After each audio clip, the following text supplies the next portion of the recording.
Chinese President Xi Jinping is set for a landmark visit to the Democratic People's Republic of Korea, or the DPRK, the first by a Chinese head of state in 14 years. While President Xi will discuss a range of bilateral issues with his host Kim Jong-un, the timing of his visit is also striking.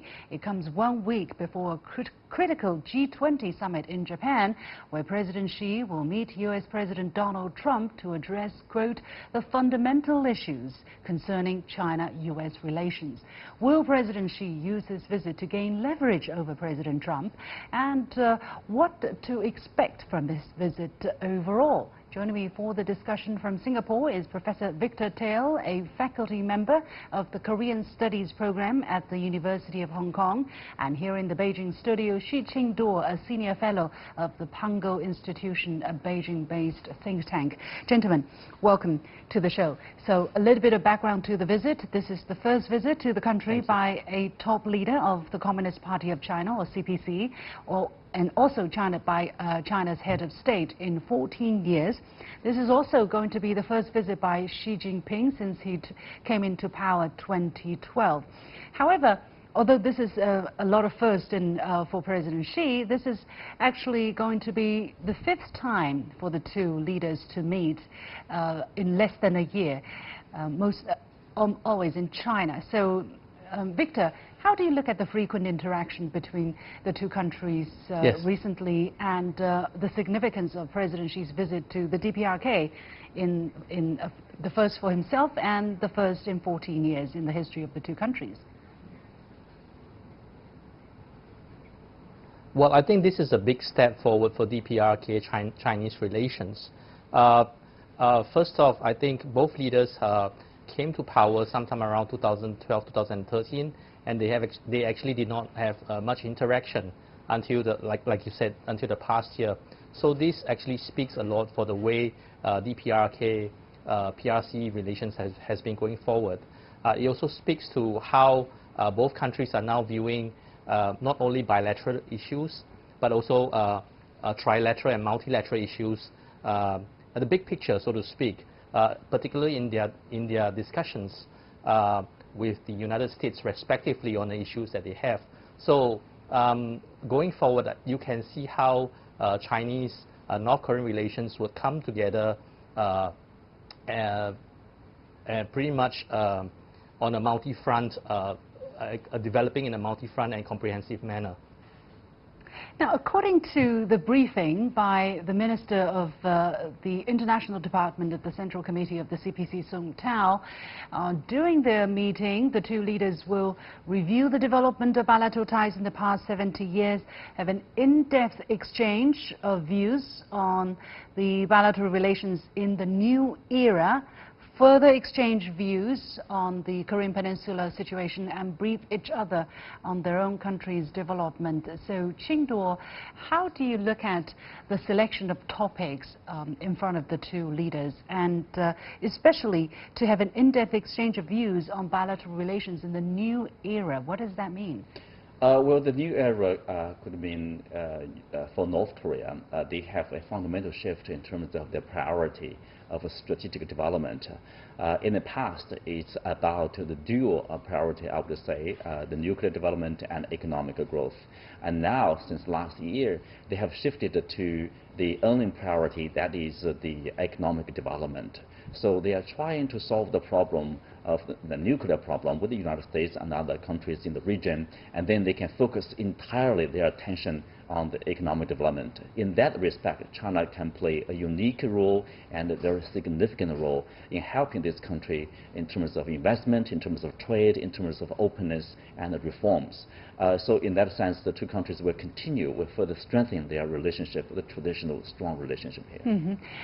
President Xi Jinping also published an article on the DPRK's mainstream media on Wednesday, where he called for a new development of relations between China and the DPRK in a new era. Professor Teo, what is your reading into this relationship? Exactly what this new era mean for China compared to the past? I mean, this new era terminology has been used repeatedly, especially under President Xi Jinping. What would it mean for its relationship with Kim Jong-un and for the relationship between China and the DPRK, Dr. Teo, Professor Teo?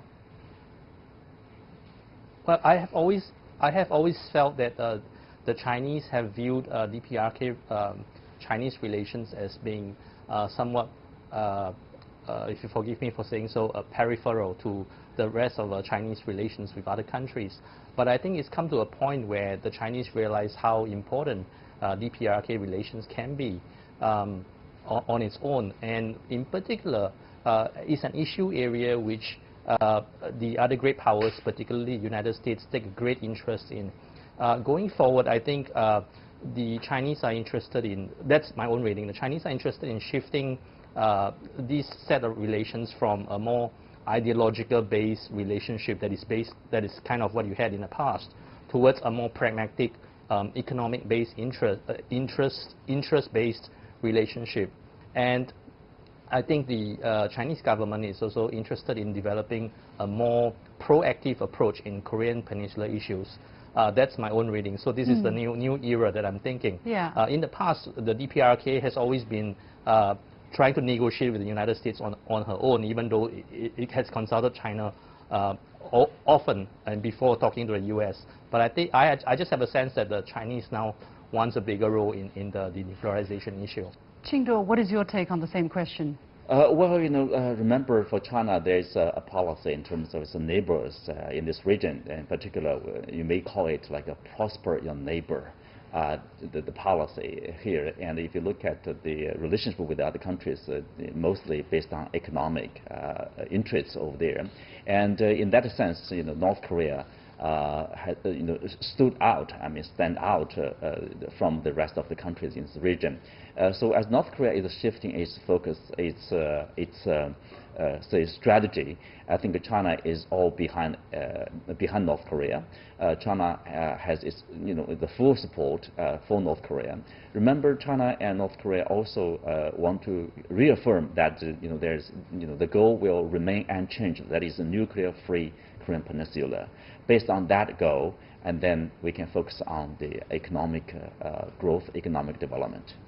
President Xi's visit to the DPRK comes a week before his expected meeting with U.S. President Donald Trump on the sidelines of the G20 Summit in Osaka, Japan. Some are saying China is trying to use the visit to Pyongyang as some kind of a leverage or some kind of bargaining chip with the United States on the issue of trade talks. But the Ministry of Foreign Affairs spokesperson has already denied such speculation. Let's take a listen to this.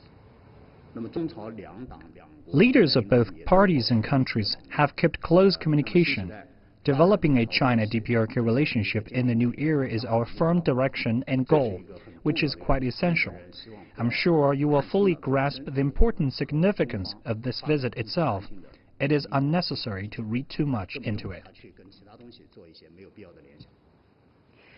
Well, I think it is unnecessary to read too much, but it's inevitable that some people will read a bit more into it, because look at the timing. It's the announcement of this visit came all of a sudden, and the timing is a week before President Xi's expected meeting with U.S. President Donald Trump, and then President Xi has just made 2 overseas visits, one to Russia, then he came back, then he went to Central Asia, then he came back. So definitely, if you look at the frequency of foreign visits, this might not be the optimal time to make another high-profile visit to a foreign country. Qinduo, how do you look at the timing here? Really, there is nothing else? I wouldn't. I agree with the spokesperson that China would never use another country as a bargaining chip. That is speculation. Obviously, still the priority is really about the bilateral relationship. There's a strong, deep trust, political trust between the 2 countries, because of the similarity and also the traditional ties. Historically, the 2 countries have been really close. And beyond that, I would say, in terms of this big picture, the global situation, I think China China could, by using this visit to remind the U.S. side, to remind Washington that China is playing a significant role in helping solve this nuclear problem in the Korean Peninsula. And also, China may also want to highlight, by this visit, to highlight the area China and the U.S. they can cooperate and how much they can achieve to bring peace and stability to this region. That is critical. That also can be a great achievement for President Trump. That would be a great plus for his 2020 presidential election. Professor Teo, your take on the same question. What do you think of the timing here? Is there any particular significance to it in your eyes?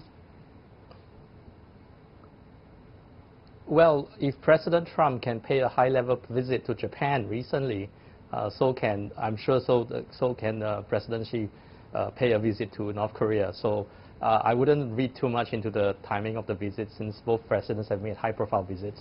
Having said that, I don't think Chinese foreign policy is that transactional, meaning it's just a short-term vision.